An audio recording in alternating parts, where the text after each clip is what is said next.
as someone who has been deeply involved and embedded in the League of Legends competitive scene since 2010, what do you think Riot Games and League of Legends have done right in order to enjoy such a success?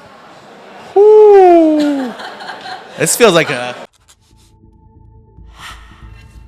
Hey guys, this is Ashley Kang of Horizon Esports. I'm joined by Scarra here at Las Vegas at the final day of 2019 All-Stars.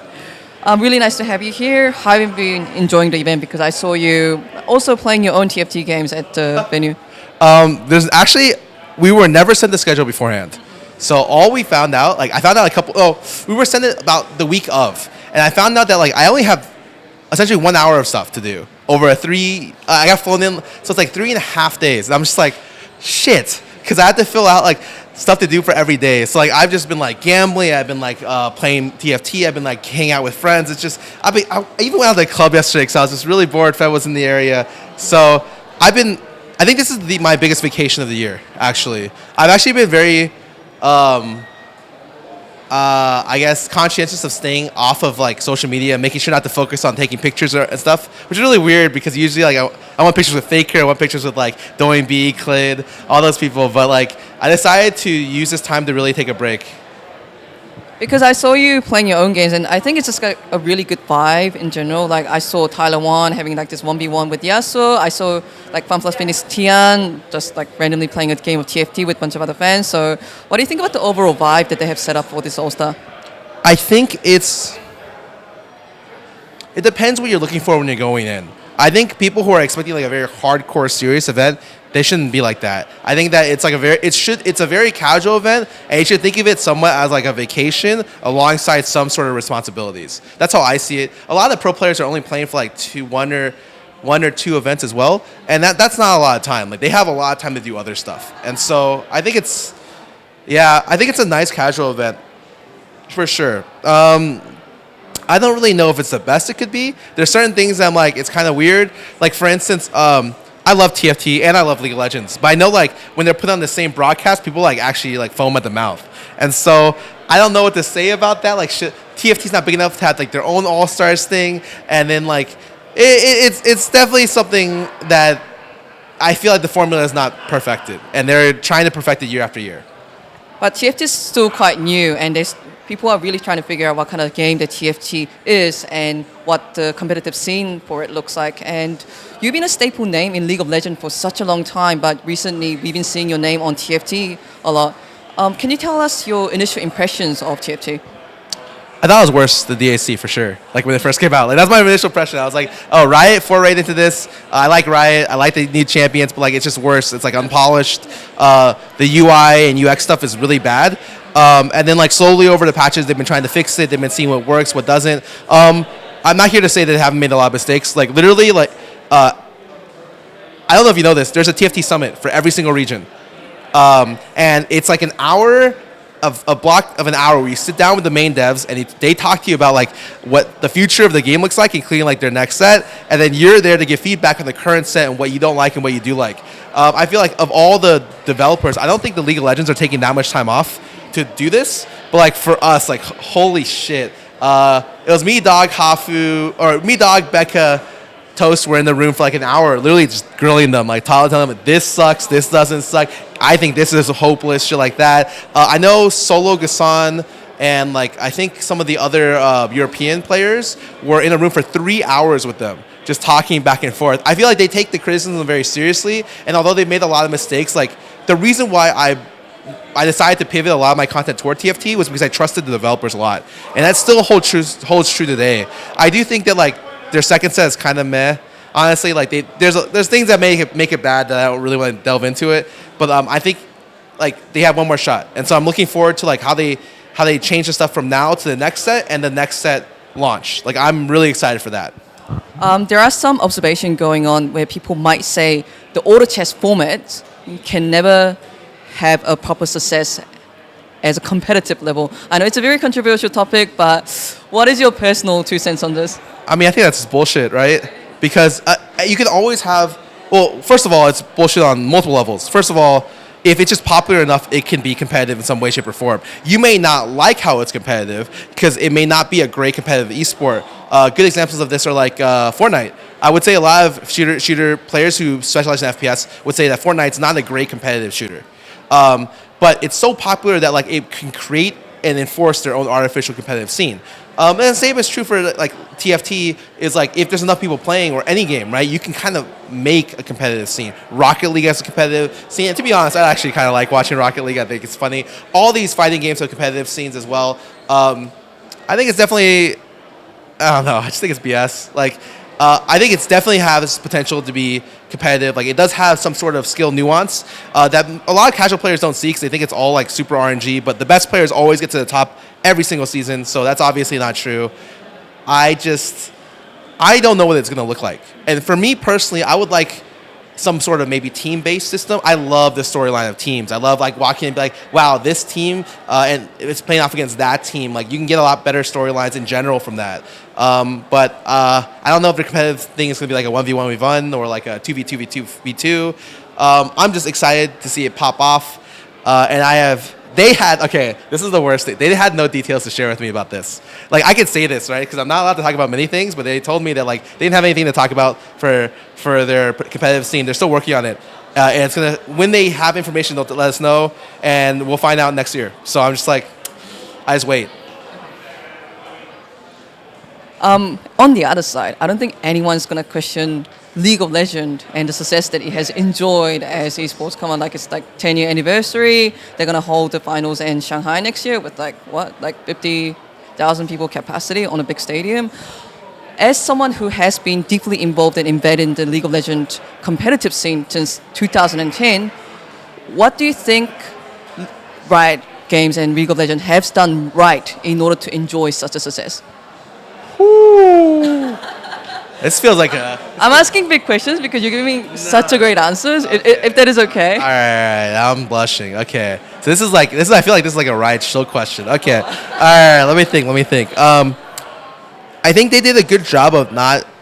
Okay, at the very, very beginning, I questioned Riot's ability to sustain their artificial growth through like nonstop like money injections. And they did that to a point, and then they stopped. So they never did like a compendium level Dota International 19 million kind of crowdfunding. They've done like very small things to help make Worlds feel good.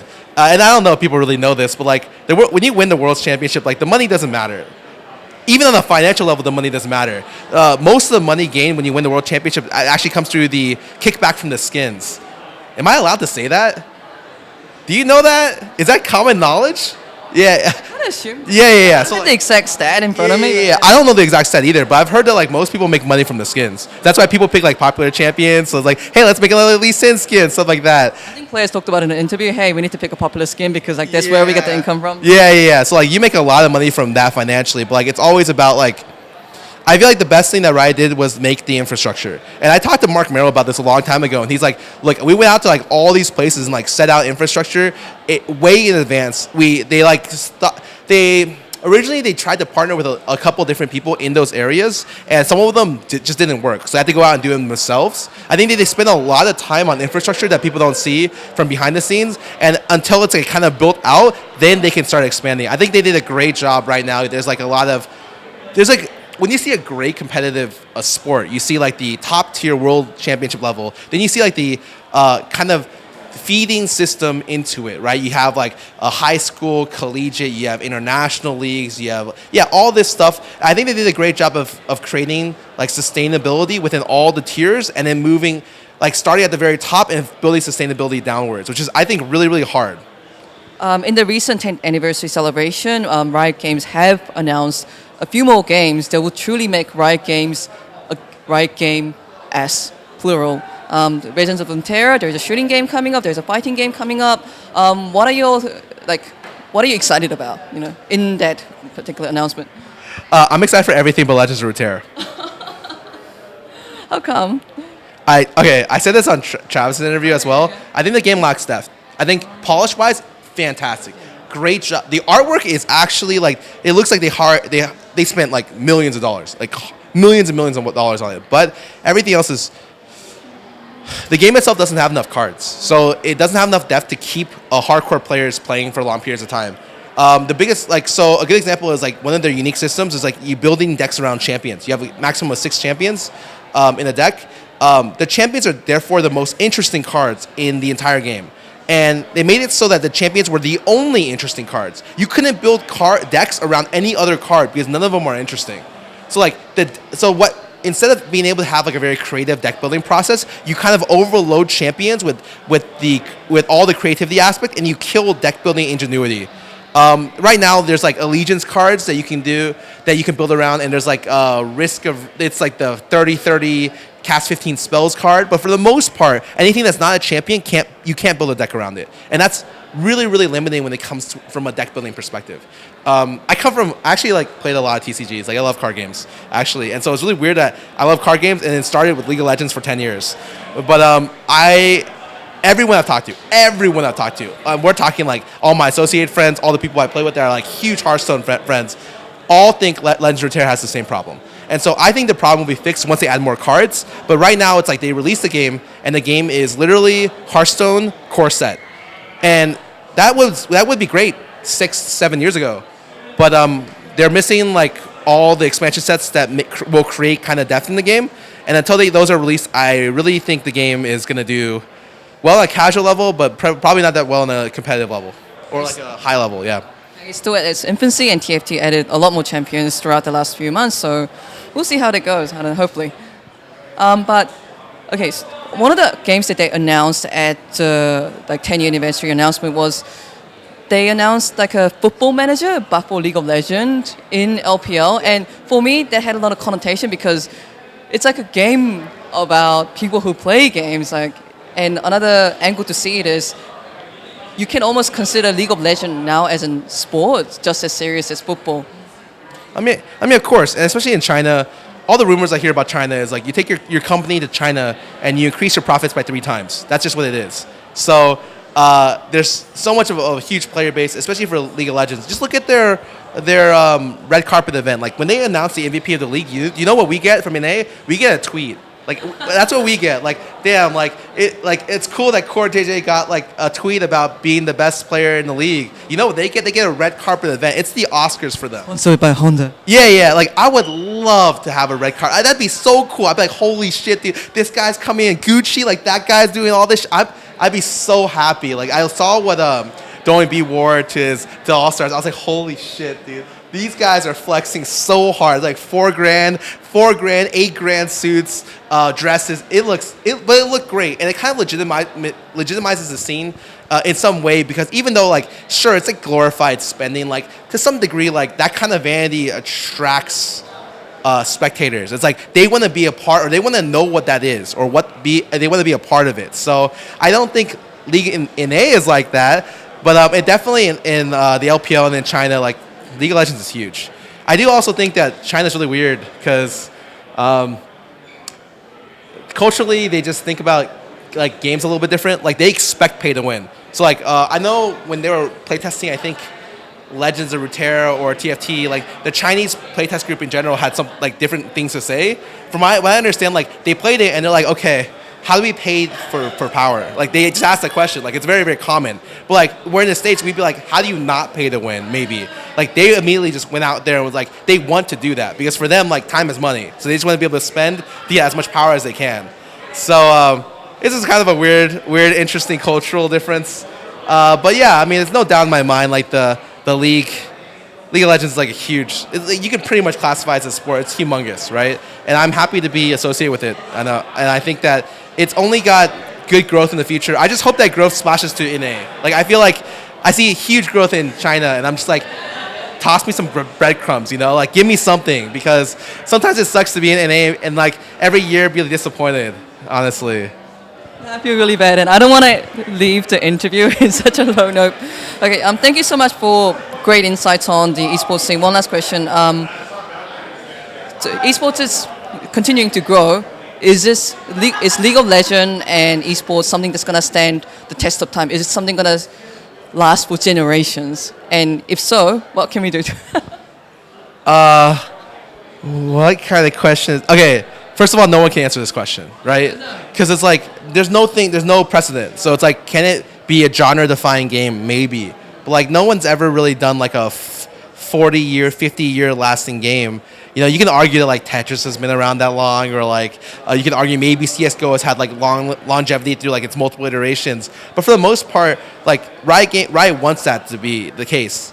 But and even if they don't, like even they probably projected like, hey, you know, we'll probably go to this point like 20 years, and then from that point, we'll just wing it. Because I also don't know if they think that. Like they think there's a terminology when you're playing card games where it's you go tall or you go wide.